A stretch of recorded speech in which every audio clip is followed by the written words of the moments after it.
A huge thank you to Atrox187 for bringing you today's video.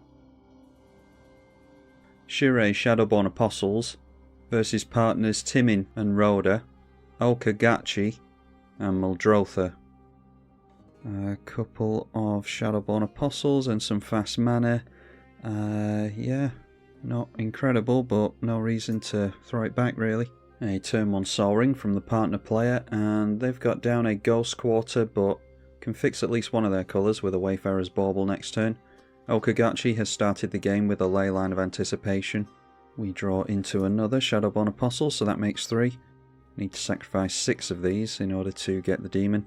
And then the partner player gets down an island, so cracks the Wayfarer's Bauble for a white mana. Okay, and we get into a swamp, so we'll be able to have all of our Shadowborn Apostles in play. Let's just throw them down here. Arcane Signet for Muldrotha. Rhoda is the first commander to enter play.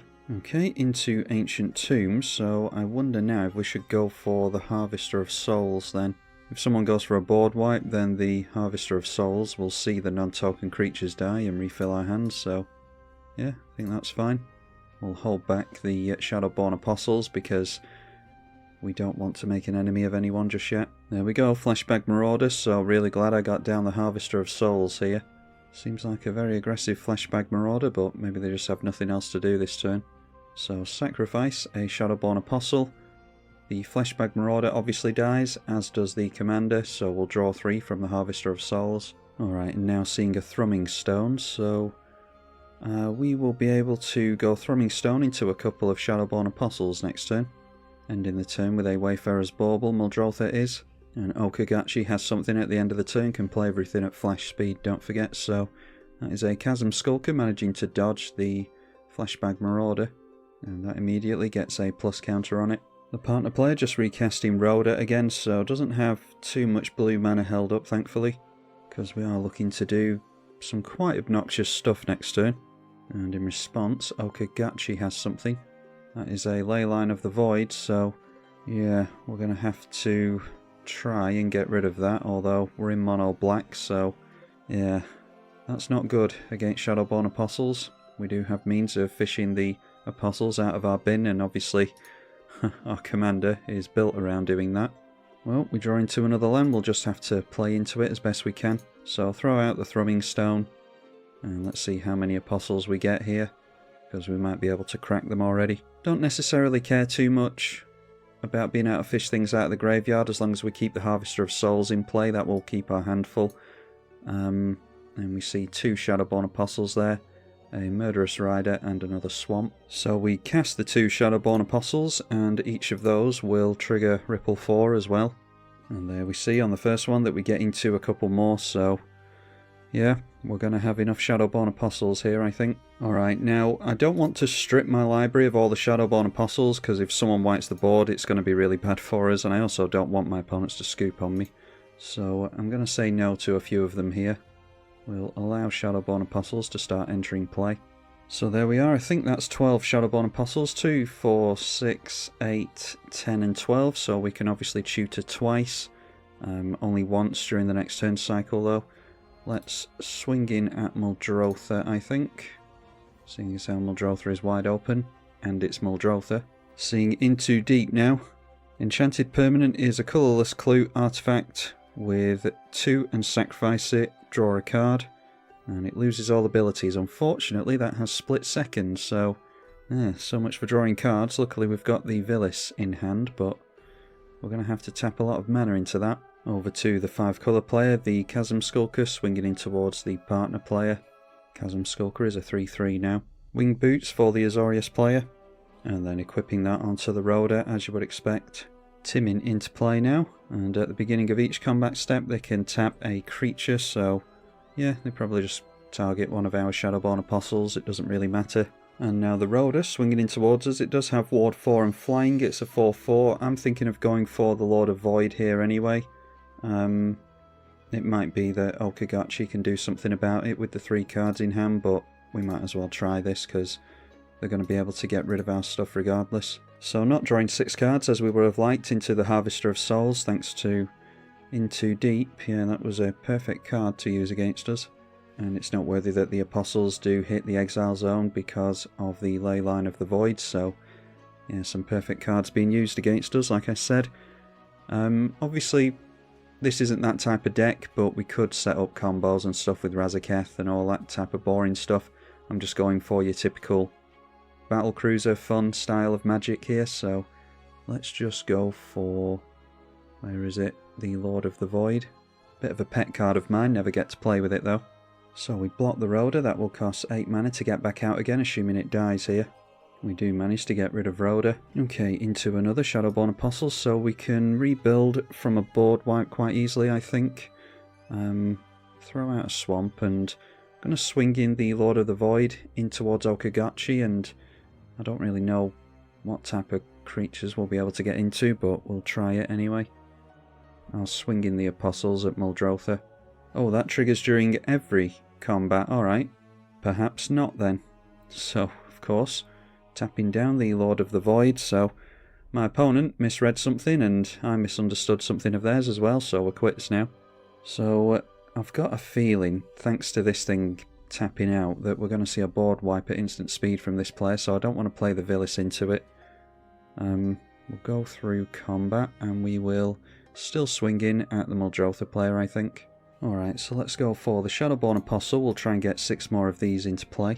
Need to keep track of how many are left in the deck. Wayfarer's Bauble being cracked by the Muldrotha. Even if they countered there, we'd still get the Ripple 4 on the Shadowborn Apostles. Okay, well, just revealing 4 swamps off the top, so that one whiffs. Luckily, we've got another one. Might have to rely on Razaketh after all this. Alright, I'm whiffing twice in a row, unfortunately. So, yeah, hit a massive pocket of Shadowborn Apostles previously and didn't go for all of them. Playing too conservatively, apparently. But if someone had wiped the board, there's absolutely nothing we could do about it, and it would have emptied our deck of Shadowborn Apostles, so yeah, difficult to say whether it's the right decision or not. We can at least still crack for the Razaketh, and we'll have some sack outlets as well. Don't know if I put Feed the Swarm in here, actually. I don't think I did. That's an oversight I don't typically forget in mono black decks. But Feed the Swarm onto this would have been a good thing to tutor for, to start refilling our hand with the Harvester of Souls again, but obviously that entails us actually having Shadowborn Apostles available to us. So maybe going for Skullclamp, a Necropotent, something like that. And now seeing a Progenitor Mimic, so copy of any creature on the battlefield. It has to be the Lord of the Void, surely maybe the Chasm Skulker, but I would think they'd go for the Void here. And they do. The Progenitor Mimic being tapped down by the blue commander during combat there, so have to remember that's the beginning of every combat. Keeper of Keys from Okagachi, and they're doing that during their main phase. So they become the Monarch here. We can take that from them easily enough, but if we're going for Necropotents next turn, then I think maybe we could encourage our opponents in towards Okagachi just because of the Monarchy. Rhoda into play once again, so not having the best of luck in getting Rhoda going there. Doesn't seem as though anyone's looking to wipe the board at least. The Spirit being tapped down during the partner player's own turn, and deciding to put the Winged Boots onto the Rhoda, hoping that that'll have a bunch of plus counters on it by the time they get round to their turn again. And then the Timmin swinging in for 3 points of commander damage at Okagachi. So the Azorius player has taken the Monarch there, of course. Before they draw another card, we will go for the Shadowborn Apostles again. And I think we are just going to have to go for Razaketh, unfortunately, because I was hoping that we'd be able to draw a bunch of cards and keep ourselves in it that way, but it doesn't seem as though we're going to be able to do that. So also doesn't seem as though we're going to be able to get rid of this thing. We might see an austere commander in this game or something, but I don't think we can rely on that, so let's just sacrifice our clue and draw a card.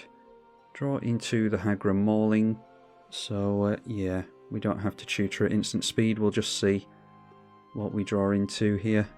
Okay, there's a Vamp Tutor for us. I don't really care for a Vamp Tutor because we've got a means of tutoring out whatever we want, so Razaketh, 2 life, we will sacrifice a Shadowborn Apostle. Why don't we just take a Shadowborn Apostle here? Tutoring for the Liliana's contract at some point would be good. But as long as we keep cantripping with the Shadowborn Apostles, they keep replacing themselves, hopefully we'll be able to get enough in play. Yeah, so let's just cast Shadowborn Apostles before I make a land drop, because I'm thinking of tutoring for the Urborg. And we do get into an Apostle with the first one. Missed on the second one though. We want to be getting a couple of Shadowborn Apostles from each one we cast, ideally. So we'll cast another one and try again after the tutor. Once again we whiff, so perhaps the thing to do with this deck is to just go all in and have all of your Shadowborn Apostles in play at any given time. And then if they're all wiped out or exiled, then so be it. So maybe we just give up on Shadowborn Apostles then.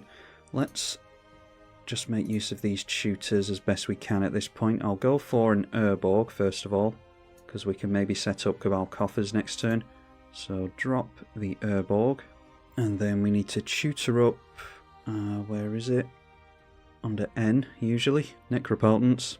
And then I'll sack the last Shadowborn Apostle, and we'll play and equip the Lightning Greaves onto... yeah, we'll let them tap down the Razaketh, but I will end the turn with Lightning Greaves on the Razaketh. It would be nice to swing in with Lord of the Void. So obviously Lightning Greaves Rippling isn't going to do anything here. It is a singleton format apart from Shadowborn Apostles. So we'll go Lightning Greaves onto the Lord of the Void. So now we go through to combat. I would assume that our opponent is going to tap down the Razaketh because it's the only available target. And then I'm swinging in at the Okagachi player.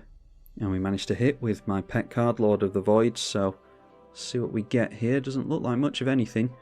There's Echoing Ruin, Damnation, Tundra, Fall from Favour, Cyclonic Rift, getting rid of 2 board wipes, and Arid Mesa, and we can play Garrulous Sycophant. It's a blocker if nothing else. Is that a cleric? No, it's an advisor.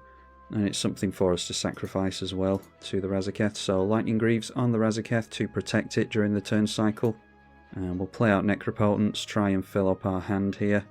Let's go for the Vamp Tutor right now so that we can draw more cards. So Vamp Tutor, best doing it while the blue players have their mana tapped out as well. That can just be the Cabal Coffers. We'll draw into it at the end of the turn. And then we'll put 5 into the Necropotence and look to discard the Swamp.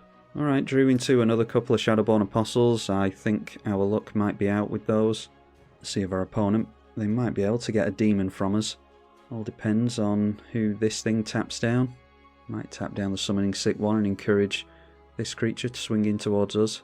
Muldrotha the Gravetide into play now. They do not have Fleshbag Marauder held up because they're only on 2 mana. And then Timin goes on the stack. And they do decide to tap this down, so it's not going to deal any damage. I think they should be conversing with each other and trying to get rid of us, judging by all the tutors that we're doing. Luckily for them, it's a battle cruiser, fun demon type deck, not one of these aggressive combo lists. Sakashima of 1,000 Faces now. This is coming from Okagachi, starting to play during the main phase. And that comes down as a copy of Keeper of Keys, so they just become the Monarch again. Their creatures can be blocked here thanks to them not being the Monarch during the beginning of their turn. And now what should happen here is the blue player should tap down the Garrulous Sycophant, and then that would encourage the Chasm Skulker to swing in at us, but they're just tapping down the Chasm Skulker. So dodging a bit of a bullet there. I think the Hagra Mauling might have to go onto this thing at some point, because it's controlling the board quite nicely, surprisingly. A Nebelgeist Herald now. When it or another spirit enters, tap a target creature an opponent controls. And that does have flash, but they've decided to do that during the main phase as well. And the Nebelgeist tapping down the Lord of the Void, so not sure if that suggests that they're wanting to swing their... How big is this now? Their 7/7 Rhoda in towards the Muldrotha player. Following that up with a Giant Soldier with Vigilance. At the beginning of combat on each of your opponent's turn, tap a creature that player controls. That is Sentinel of the Eternal Watch. So we're going to have 2 creatures tapped down during each of our turns, which does switch off Lord of the Void. Then during combat this time, tapping down the Garrulous Sycophant, so could still go through at us. And we are going to take a big hit. That is 9 damage from the Rhoda. Just swinging in with that, thankfully, but yeah, things not looking too good for us at the moment. Because I was hoping to set up an alternative win condition with the Liliana's Contract, but I think it's 4 life we lose to that. And if our opponents aren't looking in our general direction, they certainly will be as soon as they see Liliana's Contract. No need to tutor during the end step. if I'm going to tutor, then I'd like the Villis to see it. Okay, so let's drop down the Cabal Coffers before I accidentally play a different land. And I want to do things before the beginning of combat so that we don't have to worry about things being tapped down. So we'll play ourselves a Villis, Broker of Blood. And then getting down Tabaraks is probably the thing to do here. And we can hopefully ripple into a bunch of Shadowborn Apostles and give it lifelink. Yeah, I think that's our best shot here. So sacrifice the Sycophant, and Villis does see us lose 2 life, so we draw 2 cards. Draw into another Shadowborn Apostle and a Varagoth. We've got 1, 2, 3, 4, 5, 6, 7, 8, 9. Yeah, only 9 Shadowborn Apostles, so it's not likely that we'll be rippling into them. Liliana's Contract is what I wanted to set up here, but our life total is going to be dangerously low, especially with creatures and blockers being tapped out. So we'll tutor out a Tabaraks. In order to maximise mana, unfortunately, I'm going to have to put 2 life into the Ancient Tomb. We will draw that many cards to the Villis at least. Okay, and there is a Skull Clamp for us. Let's throw out the Tabaraks. Attempt to put Lightning Greaves on Tabaraks. And that is allowed to land, thankfully, so... yeah, so maybe... I changed my mind on the Liliana's Contract at the last second. Probably shouldn't have played out the Villis in hindsight.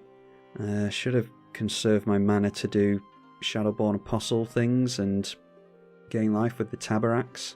Anyway, we might be able to do something here. Let's go for Shadowborn Apostle. And it whiffs. Shadowborn Apostle again. And it whiffs again.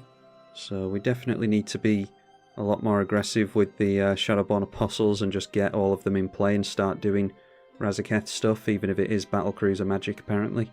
We can at least tutor out some of these more fun demons. So even if we do ripple into a bunch of Shadowborn Apostles now, we're not going to be able to afford to crack them and search out demons with them. So even if we do ripple into a bunch of Shadowborn Apostles now, we do hit one with the last one. We won't be able to activate it, although we do have our 4 demons in play now anyway. Unfortunately, we don't have a sack outlet that doesn't cost any life or mana, so that means that we can't buff up the Tabaraks enough to give it lifelink and hopefully keep us in this. Okay, managing to ripple into another Apostle, but we whiff on that one as well, so just leaving the turn with 5 Shadowborn Apostles in play. Now, we're going to have to swing in with a flyer here. Unfortunately, we're going to have 2 flyers tapped down. Yeah, I don't think the Tabaraks, I've totally goofed up this turn. We'll have the Villis not become tapped because it's an 8/8 against a potential Muldrotha. I'm hoping that the Azorius player continues to just tap down these 2 Lord of the Voids. And I do want to take the Monarchy away from this player because I don't want him to have unblocked Keeper of Keys. Yeah, so tapping down our 2 big creatures there. I suppose we could have... yeah, I think the thing to do there would have been to have them tap down both of our 8/8s, swing in with Lord of the Void, or just hold back Lord of the Void against the Muldrotha, and then try and swing over with the Tabaraks to take the Monarchy away. So we do have to tap down our Villis here. We do hopefully have chump blockers in these Shadowborn Apostles, but yeah, I don't fancy our odds of sticking this one out, unfortunately. So we have to take the Monarchy away from my opponent. Might have been that this player would have taken the Monarchy and therefore these wouldn't have been unblockable. So we'll just end with the Lightning Greaves on the Tabaraks, just in case we're desperate for a flying blocker. And it might be that we can throw Shadowborn Apostles underneath the Muldrotha or something. So all these block and get destroyed, and then this bumps up to a 7/7 with lifelink. Yeah, maybe, if we're very lucky. Another copy of Lord of the Void is created, 2 cards in Muldrotha's hand, and there is a Fleshbag Marauder available. Demolition Field as well probably goes on Cabal Coffers, but they should probably hold on to this because we might get knocked out during this turn cycle, so maybe hold up 2 mana for the Cabal Coffers just in case. A Deep Freeze. A 0/4 with Defender loses all abilities, and that is going on to the Timmin, so won't be able to tap things down anymore. Now, they've still got this, so that could tap down a Lord of the Void, and that means we've still got a chump blocker against the Lord of the Void that remains with the Tabaraks. So Sentinel triggers here, we'll see what they target. Alright, and they do go for one of the Lord of the Voids, so yeah, our opponent keeping us in this one. Problem is, if this thing does swing in towards us, then we have to block with this, and then we've only got a 12-12 currently, flying commander, swinging in towards us anyway, so yeah, depends where the Lord of the Void swings in really. They're not going to get any creatures out of us with Lord of the Void, not ones that they're going to keep anyway. Alright, and they don't swing in towards us, that's pretty huge for us, so swinging in towards Okagachi, that leaves us with a flyer in play and could potentially mean that we make it through this turn cycle. A Path to Exile in response, going on to the Progenitor Mimic, so they won't get any more copies of Lord of the Void at this point. Shalai Voice of Plenty from Okagachi, the Sentinel, tapping down the Shalai. That's the only thing they can target, thanks to the hexproof anyway. So now it's just time to see if we survive against the Azorius player. Mortar mana being tapped down and 2 cards in the partner player's hand. That is a Heliod's Emissary. Enchanted creature gets +3/+3 going on the Rhoda. So that is now Ward 4 flying and a 16/16. They could force us to block with the Tabarax, which puts us in a pretty tricky spot. Okay, and using their Ghost Quarter against our Cabal Coffers, they mustn't have seen this. I would have encouraged this opponent to go for the Cabal Coffers. But anyway, losing Cabal Coffers, we can go for a Swamp here. So it might be worth tutoring for Cabal Stronghold then. Luckily for our opponent, we are one shy on the Shadowborn Apostles. Now a Gold Meadow Harrier. And the Rhoda initially swinging in towards the Muldrotha player, so they can just chump block with a 7/7. Oh, it's got another ability, okay, didn't spot that one. With Heliod's Emissary, when the enchanted creature attacks, tap a creature an opponent controls, which is, yeah, obviously going to have them hit for commander damage. They, yeah, it's 16 points of commander damage, they don't have any on them yet. Luckily for them, it will bump up to 7 thanks to the aura. So they go plummeting down to 11. We are going to make it to our next turn by the looks of it. They do, yeah, they've got 0 cards in hand, plenty of mana held up, but yeah, so maybe should hold off on the Cabal Stronghold until after this player's done, because they might get rid of Cabal Stronghold before they go out. So we don't draw a card during the draw step thanks to the Necropotence. We do want to be attacking in with a life-linking Tabarax though, so let's see about the Skull Clamp.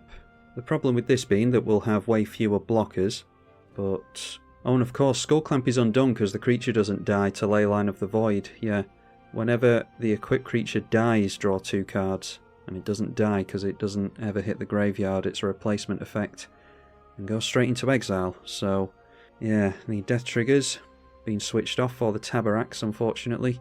So does that dictate who we swing in at here?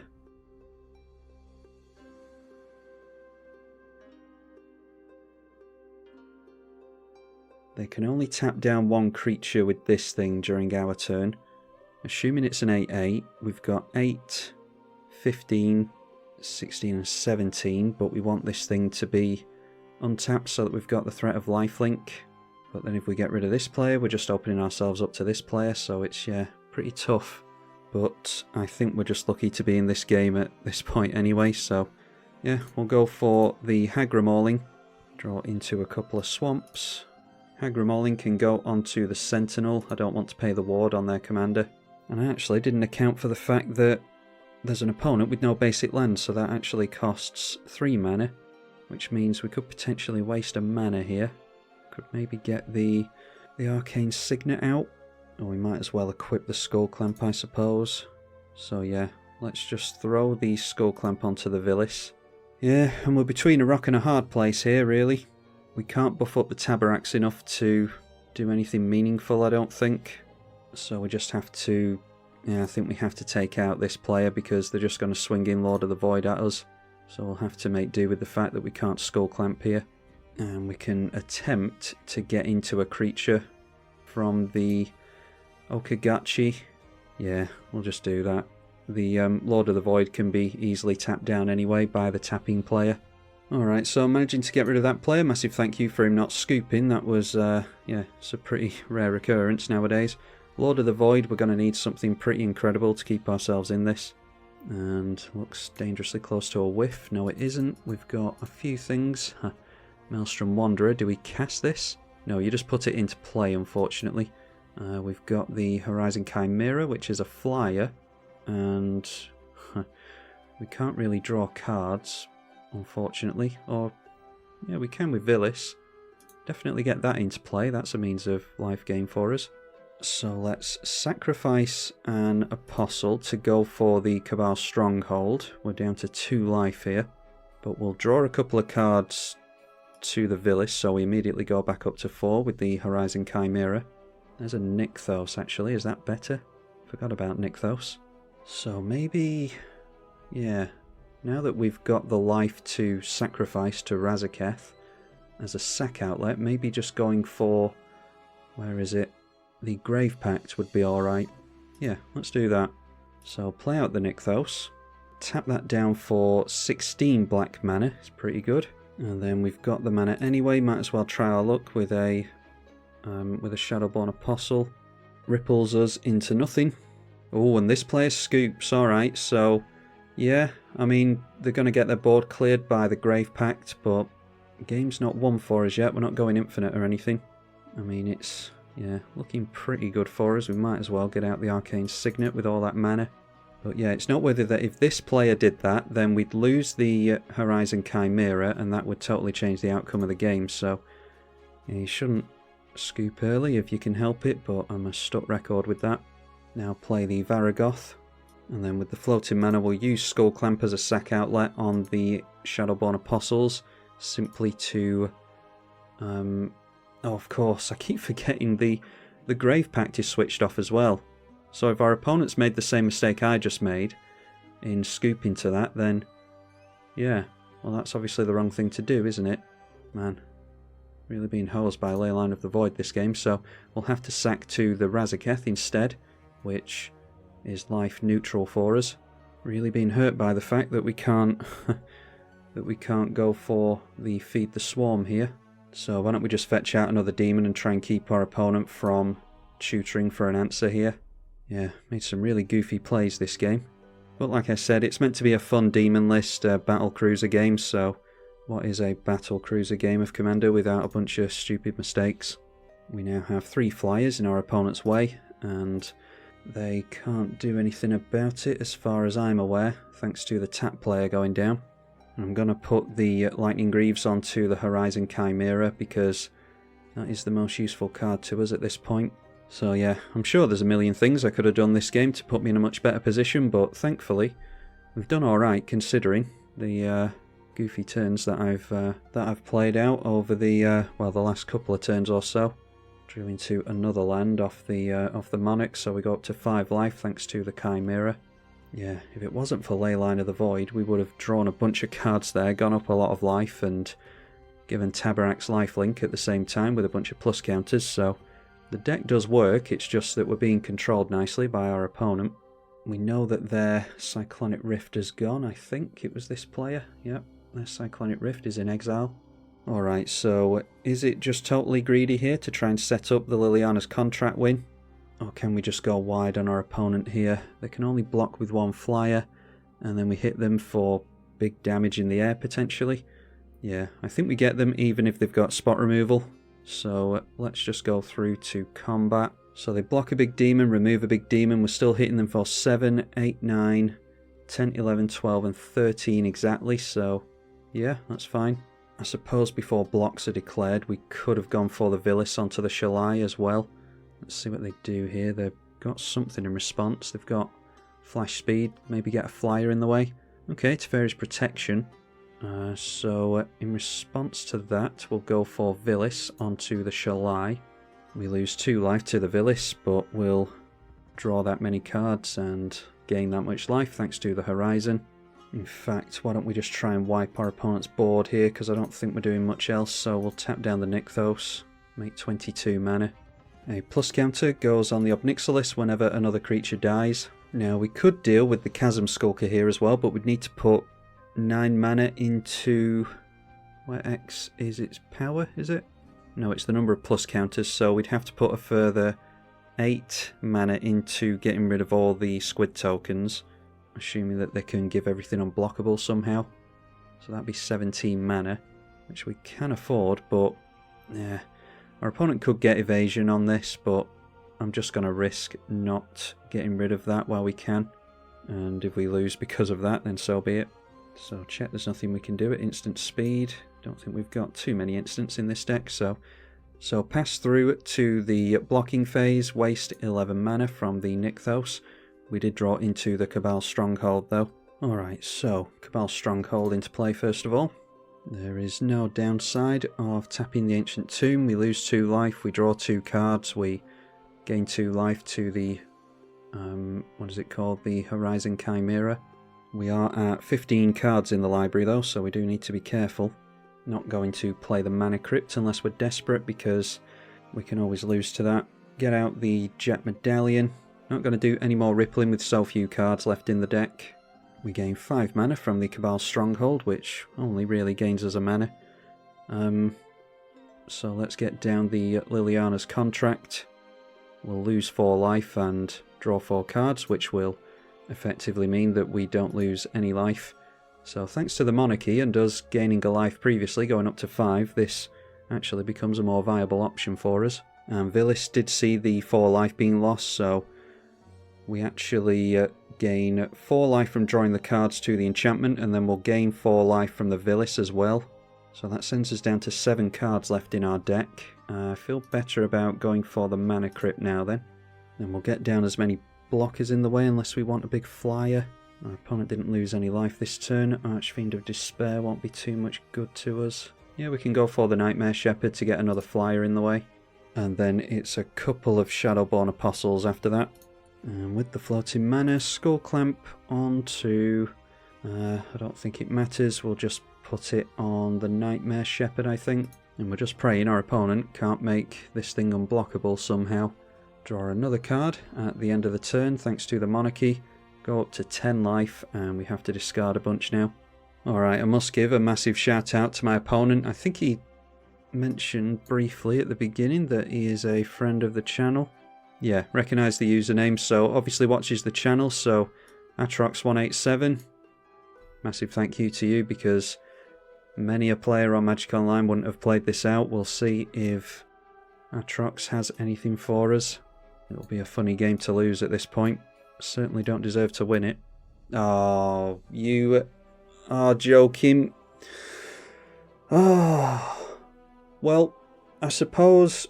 Right, Atrox, I assume you're watching. You can let us know in the comments what you had in hand, if anything. At least you were either going to win on your next turn, or I was going to win on my next turn, so... Yeah, as irritating as that is, after sitting through all that, at least it was over in the next turn or two, either way. So Atrox, you can let me know in the comments, please. Let us all know in the comments what you had, and whether or not you were about to win. I will pin that to the top of the comment section, so be sure to look out for that in the comments, the rest of you.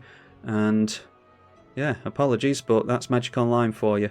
Huge thank you to Atrox again for playing it out, and to... who was this player? Whatever that is meant to say. Yeah, only had one early scoop here, and I think it was due to the Grave Pact, which we both misunderstood. It doesn't work with the Leyline of the Void. Forgot about that one a few times, and it absolutely hosed us in this game. Anyway, hopefully you all enjoyed it. Massive thank you to the patrons as ever, and I hope to see you all in the next game. I'm tribalkai. Thank you for watching.